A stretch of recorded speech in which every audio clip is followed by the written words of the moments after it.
invertebrata dari sisi anatomi dan histologi analognya. Pertama-tama saya akan memperkenalkan anggota kelompok saya. Yang pertama itu ada Armi Zelianti dengan akhiran NIM 019, ada Farhan dengan akhiran NIM 24, Ika Amanda dengan akhiran NIM 036, Aidil Fitra tidak sempat hadir, Citra Ramadhani saya sendiri dengan akhiran NIM 030, ada Nurul Lailatul dengan akhiran NIM 033, Meris Asigra dengan akhiran NIM 03, Rifa Yusri dengan akhiran NIM 049, Nur Aziza Aprianti dengan akhiran NIM 010, Sri Murti Amelia 034, dan Andi Putri Andini juga tidak lagi berhalangan hadir. Yang pertama itu saya akan membaca tujuan dari hasil diskusi kami. Yang pertama itu menjelaskan perbedaan antara sirkulasi terbuka dan tertutup. Yang kedua itu menganalisis perbedaan tipe sirkulasi, kompartemen, cairan, seleksi dan jaringan imun di bagian filum invertebrata. Yang ketiga itu menyajikan gambaran struktural hemolimfa, hemosit, dan organ imun. Yang keempat itu mengeksplorasi bagaimana invertebrata merespon partikel asing dan infeksi. Yang kelima itu mengidentifikasi bagaimana ukuran tubuh lingkungan dan mempengaruhi sistem limfohemal. Yang keenam itu menjelaskan persamaan fungsi dan perbedaan strukturnya. Baik, perkenalkan saya Meris Azikra dengan akhiran NIM 003. Yang pertama itu saya akan membahas mengenai invertebrata tidak memiliki sistem limfatik sejati. Apa implikasinya? Jadi invertebrata tak punya sistem limfatik sejati karena hemolimfa sudah mengedarkan zat dan imun yang bersifat lokal. Adapun implikasinya yaitu transportasi cairan lebih sederhana, di mana hemolimfa menggantikan fungsi limfa, tetapi distribusi cairan dan zat lebih lambat dan kurang terkontrol dibanding vertebrata. Yang kedua yaitu respon imun terbatas. Sel imun hanya bereaksi secara lokal tanpa dukungan kelainan limfa sehingga pertahanan tubuh lebih sederhana. Dan yang ketiga yaitu ekresi dan pembuangan limbah kurang efisien. Tidak adanya limfa membuat metabolit dan kelebihan cairan bergantung pada organ ekskresi seperti nefridia, bukan saluran limfa khusus. Nah, selanjutnya yaitu terminologi dasar hemolimfa, hemokoel, sinus, dorsal vessel, ostia, hemosit, dan fat body. Nah, hemolimfa merupakan cairan tubuh pada hewan invertebrata yang memiliki sistem peredaran terbuka. Hemolimfa berfungsi seperti darah dan limfa pada vertebrata, mengangkut nutrisi, hormon, dan sisa metabolisme. Nah, yang kedua yaitu hemokoel, yaitu rongga tubuh utama tempat hemolimfa beredar secara bebas dan membasahi organ-organ internal secara langsung. Yang ketiga yaitu sinus, yaitu merupakan ruang atau saluran terbuka di dalam hemokoel tempat hemolimfa mengalir sebelum kembali ke pembuluh darah utama. Yang keempat yaitu dorsal vessel, yang merupakan pembuluh darah utama yang terletak di bagian punggung tubuh invertebrata, berfungsi sebagai jantung sederhana yang memompa hemolimfa. Yang kelima yaitu ostia, yaitu lubang kecil pada dinding dorsal vessel yang memungkinkan hemolimfa untuk masuk ke dalam jantung dari sinus. Yang keenam yaitu hemosit, sel darah pada hemolimfa yang berperan dalam pertahanan tubuh atau fagositosis, pembekuan, dan penyembuhan luka. Yang ketujuh yaitu fat body, merupakan jaringan penyimpanan metabolit yang berfungsi seperti hati pada vertebrata, berperan dalam penyimpanan lemak, glikogen, dan detoksifikasi. Kemudian saya kembalikan ke materi. Jadi ini merupakan materi dari Aidil Fitra, namun Aidil Fitra sakit, jadi saya akan membacakan, yaitu perbandingan antar filum, tipe sirkulasi, kompartemen cairan, sel imun utama, dan jaringan imun. Nah, adapun tipe sirkulasi yang pada Porifera dan Cnidaria yaitu difusi pada Annelida. Tipe sirkulasinya itu tertutup pada Arthropoda dan moluska yaitu terbuka, sedangkan pada Eosinodermata tipe sirkulasinya yaitu sistem air ambulakral. Pada kriteria cairan utama pada Porifera dan Cnidaria, dia air laut atau air tawar. Pada Annelida yaitu darah dan cairan seroelom. Pada Arthropoda dan Mollusca yaitu hemolimfa. Pada Encinidermata yaitu air laut atau air koelom. Pada sel imun Porifera dan Cnidaria yaitu amebosit dan sklerosit atau fagositosis. Pada Annelida yaitu klorago. Pada Arthropoda dan Mollusca yaitu hemosit, dan Encinidermata yaitu sel koelomik.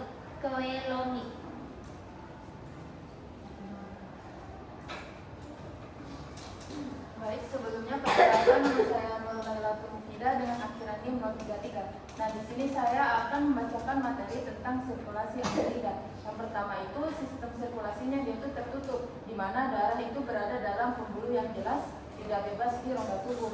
Yang kedua, terdapat pembuluh darah utama yang dimana pembuluh dorsal dan ventral yang paralel dengan saluran pencernaan. Yang ketiga itu setiap segmen tubuh umumnya memiliki sambungan transversal antara pembuluh dorsal dan ventral. Yang keempat itu kolom atau rongga tubuh sejati merupakan ruang untuk pembuluh darah dan organ. Nah, peran pembuluh darah makronya itu memfasilitasi distribusi oksigen dan nutrisi ke jaringan melalui kapiler. Terdapat sel sistem imun transport seperti kolonosit atau sel bola dalam rongga tubuh. Sistem limfohemal pada Annelida itu berperan sebagai jembatan antara sistem sirkulasi tertutup dan rongga tubuh. Hubungannya pertukaran zat antara darah dan cairan kolomik terjadi melalui dinding pembuluh dan jaringan tubuh. Selanjutnya itu sirkulasi pada arthropoda, yang dimana itu dia sistem sirkulasinya terbuka. Sebagian besar darah atau cairan yang disebut hemolimfa itu dipompa oleh pembuluh ke rongga tubuh dan kembali melalui ostia atau lubang masuk. Terus terdapat pembuluh dorsal yang juga berfungsi sebagai jantung dengan beberapa ostia yang memungkinkan masuknya hemolim. Yang ketiga, karena sistem terbuka, pergerakan hemolimfa banyak tergantung gerakan tubuh dan tekanan dari otot sebagai alat bantu, bukan sepenuhnya seperti sirkulasi pembuluh tertutup yang kaku. Pada arthropoda itu sistem limfohemalnya itu sama dengan sistem sirkulasi itu sendiri. Selanjutnya saya akan membacakan materi dari Adi Putri Andrini yang berhalangan untuk hadir, yang dimana itu insekta, anatomi makro, sirkulasi dan aksesori pulsatil organ. Sistem sirkulasi serangga adalah sistem terbuka yang terdiri dari pembuluh dorsal yang berdenyut sebagai jantung dan aorta yang memanjang ke depan menuju kepala. Nah, di sekitar anggota tubuh seperti antena, sayap, dan kaki aksesori pulsatil organ yang membantu menggerakkan hemolimfa agar sirkulasi efektif ke bagian yang jauh dari dorsal vessel. Insekta yang kedua itu histologi pembuluh dorsal serangga. Pembuluh dorsal adalah tabung sederhana yang memanjang di sepanjang punggung serangga, tersusun terutama dari satu lapisan sel otot, memiliki bukaan atau ostia yang tersegmentasi. Secara histologi itu terlihat dinding yang tipis dan terdiri dari sel otot, serta lumen di tengah sebagai jalur aliran hemolimfa. Kontraksi otot menyebabkan aliran hemolimfa ke depan tubuh. Pada irisan melintang terlihat miokardium menyusun dinding pembuluh dan lumen di tengah. Nah, identifikasi hemosit pada preparat. Identifikasi hemosit pada preparat. Hemosit adalah sel-sel sistem imun yang beredar di hemolimfa serangga dan dapat diidentifikasi melalui sediaan apus dan pewarnaan khusus. Jenis utamanya itu ada plasmatosit dan granulosit. Insekta yang ketiga itu fat body. Pada insekta fat body adalah jaringan lemak yang berfungsi sebagai organ metabolik dan sistem imun utama pada serangga. Letaknya tersebar di dalam rongga tubuh, biasanya menempel di sekitar organ dalam. Nah, fungsi utamanya itu sebagai fungsi metabolik. Fungsi metabolik itu artinya dia menyimpan cadangan energi seperti lemak, glikogen, dan protein. Nah, yang kedua itu fungsi imun atau sebagai pertahanan tubuh. Sekian materi dari saya. selanjutnya kita masuk pada krustasia 1 pada hemolimfa, hemosit, dan gambaran sinusnya. Di mana area biru itu menunjukkan ruang hermal, tempat hemolimfa beredar membawa nutrisi, oksigen, dan sel imun atau hemosit. Hemolimfa ini kemudian dipompa dari jantung ke arteri lalu mengalir bebas di antara organ sebelum kembali melalui sinus. Karena sistemnya terbuka, hemolimfa ini tuh langsung berinteraksi dengan jaringan sehingga fungsi sirkulasi dan imun berlangsung bersamaan di seluruh tubuh. Hemosit yang berada dalam hemolimfa itu berperan seperti sel darah putih. Itu mereka menelan patogen, menutup luka, dan melepaskan faktor imun. Jadi secara anatomi sistem limfohemat itu krustasia menggabungkan fungsi peredaran darah dan imun dalam satu sistem cairan. Selanjutnya pada krustasia 2 itu pada limfoid, organ pada urat penae. Dalam sinusnya itu ruang tempat hemolimfa itu mengalir. Pada limfoid tubules itu jaringan tabung-tabung halus tempat hemosit berkumpul dan aktif melawan patogen. Pada limfoid organ seproids itu struktur padat berisi hemosit aktif yang muncul ketika ada infeksi. Itu menandakan aktivitas imun yang tinggi. Organ limfoid ini tuh berfungsi menyaring hemolimfa dan mengumpulkan patogen seperti halnya kelenjar getah bening pada vertebrata. Di dalamnya itu hemosit akan menangkap dan menghancurkan mikroorganisme berbahaya sehingga menjaga keseimbangan sistem imun krustasia.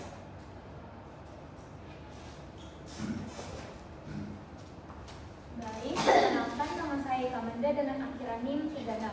Jadi pada moluska itu dia pola sirkulasi umum itu pada gastropoda dan bivalvia itu dia memiliki sistem sirkulasi terbuka. Nah, dia memiliki jantung yang memiliki 2 aurikel dan 1 ventrikel. Nah, dia itu darahnya dipompa dari jantung ke pembuluh, kemudian keluar ke ruang tubuh atau sinus untuk dia berfungsi untuk mengaliri jaringan. Nah, kemudian darah itu kembali ke jantung setelah melewati insang atau paru-paru untuk pertukaran oksigen dan karbon dioksida. Berikut adalah pola sirkulasi umum pada gastropoda dan bivalvia yang sistem sirkulasinya itu adalah terbuka. Baik, next. Adapun pola sirkulasi pada cephalopoda, yaitu sistem sirkulasinya tertutup dengan 3 jantung. Nah, 1 jantungnya sistemik dengan untuk seluruh tubuh. Nah, 2 jantungnya itu dia insang untuk oksigenasi di insang. Nah, kemudian darahnya itu dia mengalir dari pembuluh darah yang akan berfungsi untuk efisien dan bertekanan tinggi, dan dia akan mendukung mobilitas tinggi dan metabolisme aktif pada cephalopoda. Berikut adalah pola sirkulasi umum pada cephalopoda yang sistem sirkulasinya itu tertutup. Baik, sekian dari materi saya persilakan ke materi selanjutnya.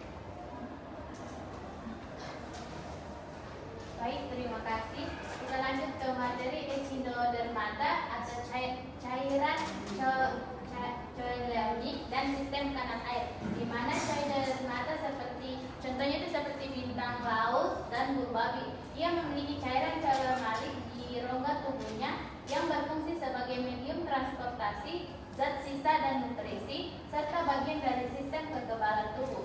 Selain itu, mereka memiliki sistem kanal air yang disebut sistem vaskular air, yang merupakan jaringan saluran berisi cairan yang digunakan untuk lokomosi, pertukaran gas, dan drainase internal.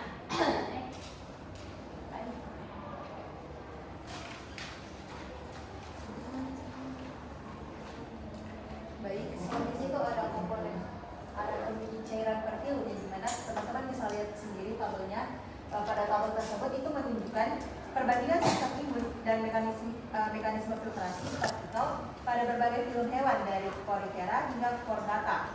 Hewan sederhana seperti porifera dan cnidaria hanya memiliki sel ambosit untuk fagositosis dan perlindungan dasar, sedangkan film seperti Platyhelminthes dan nematoda mulai menunjukkan adanya barrier fisik seperti cuticula, annelida, molluska, dan arthropoda. Memiliki sistem hemolimfa atau xylem dengan sel fagostik atau hemosit atau xylomosit yang berfungsi dalam pertahanan imun. Pada Echinodermata, xylomositnya itu berperan dalam sistem air vaskular sebagai penyaring Sementara itu, chordata memiliki sistem imun paling kompleks dengan sel leukosit dan organ limfoid atau limfa kelenjar getah bening dan sumsum tulang yang bekerja untuk filtrasi darah serta perlindungan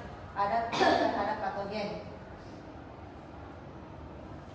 Selanjutnya itu ada sel imun dominan, lokasi jaringan imun, dan analogi filtrasi partikel. Teman-teman bisa lihat kembali tabelnya. Pada tabel tersebut menjelaskan perbandingan jenis dan fungsi cairan tubuh pada berbagai filum hewan seperti organisme sederhana seperti Porifera dan Cnidaria menggunakan air dan cairan mesoglea untuk transportasi nutrisi dan penopang tubuh. Sedangkan Platyhelminthes hanya bergantung pada difusi melalui cairan interstitial. Nematode memiliki cairan pseudoxyleum untuk distribusi zat dan tekanan tubuh, sementara Annelida menggunakan cairan xylem untuk transport zat dan stabilitas internal. Pada moluska dan arthropoda, hemolimfa yang berperan penting dalam transport oksigen, nutrisi, serta sistem imun. Echinodermata memiliki cairan seulami yang membantu sirkulasi dan pertahanan tubuh, sedangkan chordata memiliki darah yang paling kompleks dengan plasma erythrosit, leukosit, dan trombosit untuk fungsi transportasi dan sistem imun. Oke, baik, masuk lagi ke mekanisme aliran cairan, di mana pada invertebrata itu pergerakan cairan dalam tubuhnya itu tidak hanya oleh jantung tetapi juga dilakukan oleh gerakan tubuh atau ototnya, di mana kontraksi otot dinding tubuh itu mendorong cairan bergerak. Contohnya misalnya ketika gerakan merayap pada cacing yang memompa cairan dalam pembuluh. Kemudian kontraksi lokal atau pompa jantung, di mana itu otot-otot pada jantung atau pembuluh ini berkontraksi secara ritmis, di mana kontraksi ini memaksa hemolimfa keluar dari struktur pemompaan melalui pembuluh pendek menuju hemokoel. Kemudian yang ketiga sih terdapat perbedaan tekanan dalam hemokoel ini, di mana hemolimfa mengalir dari daerah bertekanan tinggi ke rendah. Nah, tekanan ini bisa sering berubah saat hewan bergerak atau bernapas. Next. Oke, baik, masuk ke histologi hemosit pada simer hemolimfa, di mana ciri-ciri histologisnya itu dia itu berbentuk bulat atau oval dan memiliki inti sel yang terlihat jelas, dan biasanya juga itu dia berwarna gelap. Nah, seperti bisa dilihat pada gambar di situ kelihatan inti selnya.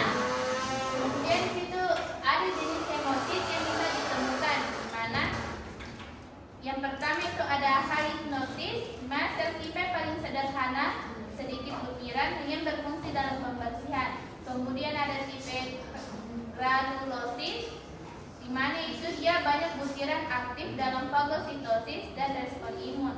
Kemudian ketiga ada semigranulosis, di mana itu ciri antara hyaluronosis dan granulosis.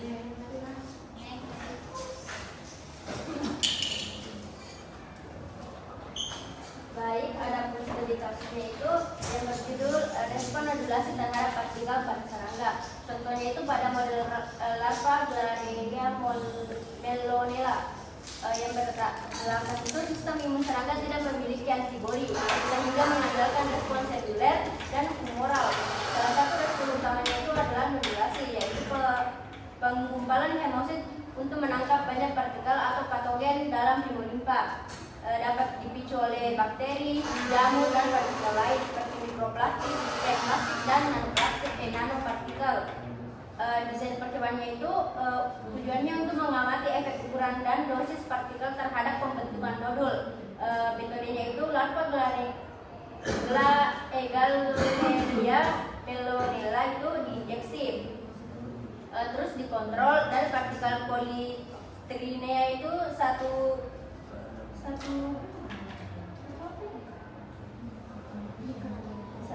mikrometer dan 10 mikrometer dari dosis rendah ke tinggi. Nanopartikel itu nanopartikel perak AgMe Setelah itu, setelah 24 jam sampai dengan 72 jam itu dia mati jumlah nodulnya dan aktivitas penoloksidase dan hemosit. Hasil umumnya itu partikel besar dan dosis tinggi. Yang kedua itu partikel kecil dan nanopartikel. Mekanisme nodulasinya itu yang pertama itu pengenalan partikel oleh reseptor permukaan hemosit. Yang kedua itu aktivitas jalur eukosanoid dan serine proteinase. Yang ketiga itu agregasi hemosit pembentukan nodul. Yang keempat itu aktivitas penoloksidase yang melanisasi nodul untuk membunuh patogen. Skemasinya itu partikel kecil itu yang disebut dengan fagositosis, yang partikel besarnya itu disebut nodulasi, dan partikel terlalu besarnya itu yang disebut dengan toksik. Adapun perbedaan dari hemohemal dan sistem di limfatik vertebrata, cairan utamanya itu pada hemolimfa itu gabungan antara fungsi darah dan limfa. Pada sistem vertebrata itu berasal dari plasma darah. Kalau fungsinya itu pada fungsi sistem limfohemal itu mengedarkan nutrisi, gas, dan sel imun. Sedangkan pada vertebrata itu mengembalikan cairan-cairan ke darah dan pertahanan imun. Strukturnya itu pada invertebrata itu tidak memiliki pembuluh khusus, sedangkan vertebrata itu memiliki pembuluh khusus seperti limfa, kapiler limfa, dan kelenjar limfa. Pada sel imun utama itu invertebrata itu hemosit, sedangkan vertebrata itu limfosit T dan B. Organ imunnya itu pada invertebrata tidak ada organ khusus, fungsinya menyatu dengan jaringan tubuh. Sedangkan pada vertebrata itu memiliki organ limfoid seperti limfa, timus, tonsil, dan kelenjar limfa. Jenis imunnya itu pada invertebrata itu imun bawaan, dan sedangkan pada vertebrata itu imun bawaan dan adaptif.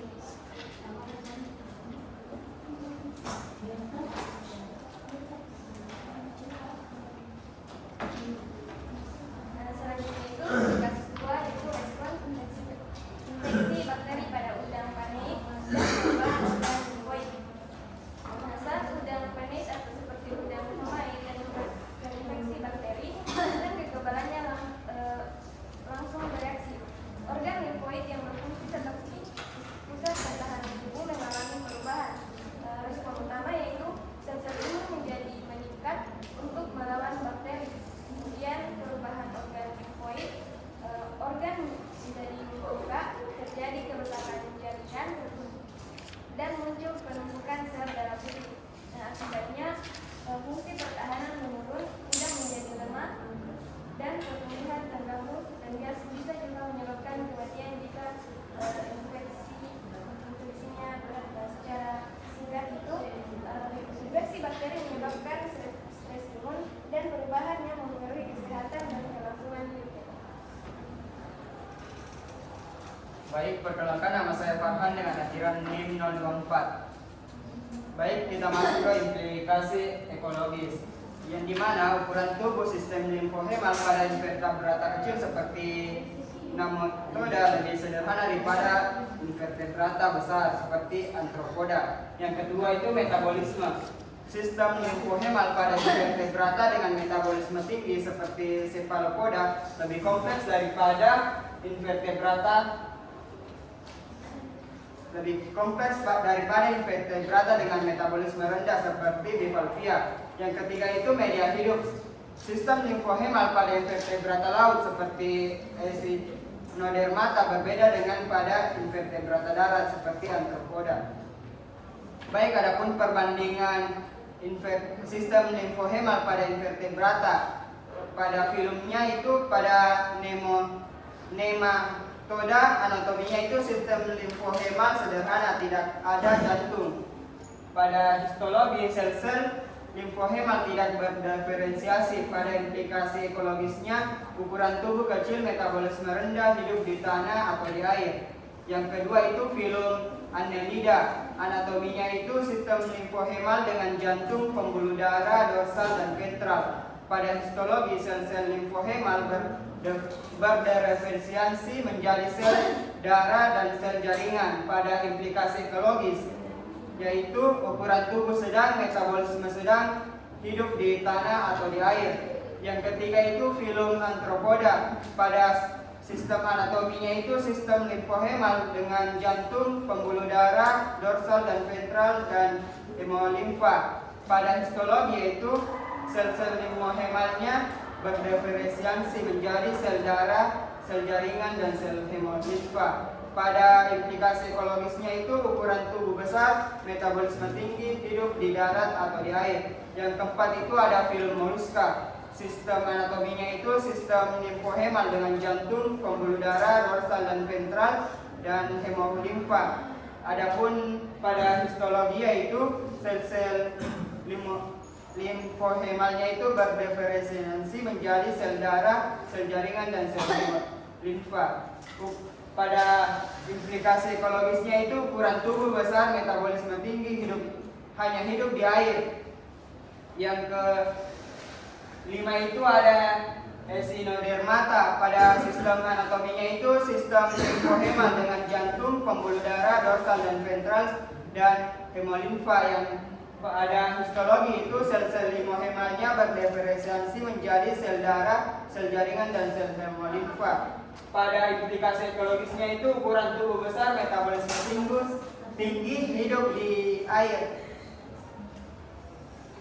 Saya kembalikan ke moderator. Baik, adapun kesimpulan dari presentasi kami pada kali ini yaitu sistem limfohemal itu pada invertebrata merupakan gabungan antara sistem sirkulasi dan sistem imun yang berfungsi mengedarkan hemolimfa sebagai pengangkut nutrisi, gas, dan sel imun. Tidak adanya sistem limfatik sejati membuat pertahanan tubuh invertebrata bergabung pada respon imun bawaan melalui sel hemosit. Kompleksitas sistem ini meningkat seiring tingkat evolusi, ukuran tubuh, metabolisme, dan habitat organisme dari Porifera yang sederhana hingga arthropoda dengan Echinodermata yang tingkatnya lebih kompleks. Secara evolusioner, sistem limfohemal itu menjadi cikal bakal perkembangan sistem limfatik pada vertebrata yang memiliki organ dan pembuluh khusus untuk pertahanan tubuh yang lebih adaptif. Sekian dari presentasi kami ini kali ini saya ucapkan wabillahi taufiq wal hidayah. Wassalamualaikum warahmatullahi wabarakatuh dan terima kasih.